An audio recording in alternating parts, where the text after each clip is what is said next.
মৌসুমী বৃষ্টির প্রভাবে অতিষ্ঠ ভারতের জনজীবন।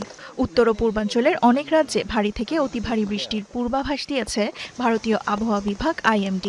উত্তরাখণ্ড, হিমাচল প্রদেশ, জম্মু কাশ্মীর, বিহার, ঝাড়খণ্ড, ওড়িশা, ছত্তিশগড়, আসাম, মেঘালয় সহ কয়েকটি রাজ্যে ভারী বৃষ্টির সতর্কতা রয়েছে।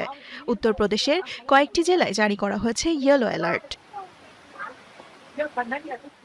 এছাড়া ভারত শাসিত কাশ্মীরের অনন্তনাগ ও পেহেলগামে মেঘভাঙা বৃষ্টির ফলে আকস্মিক বন্যা দেখা দিয়েছে।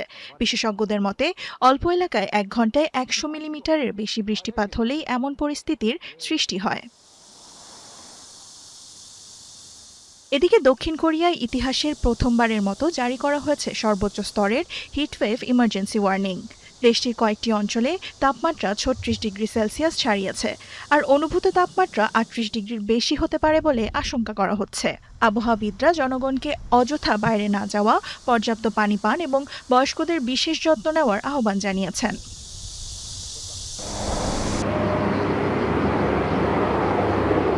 ইউরোপেও চলছে চরম আবহাওয়ার প্রভাব। ক্রোয়েশিয়ার করচুলা দ্বীপে দাবানলে একটি কটেজ পুড়ে গেছে। অন্যদিকে স্পেনের আলমেরিয়া অঞ্চলে ভয়াবহ দাবানলে 12 জন নিহতের পাশাপাশি পুড়ে গেছে 6000 হেক্টরেরও বেশি এলাকা। কর্তৃপক্ষ জানিয়েছে, আগুন নিয়ন্ত্রণে এলেও ক্ষয়ক্ষতির চিহ্ন রয়ে গেছে বিস্তীর্ণ এলাকা জুড়ে। দেওয়ান মুবাশশিরা হোসেন, ৭১।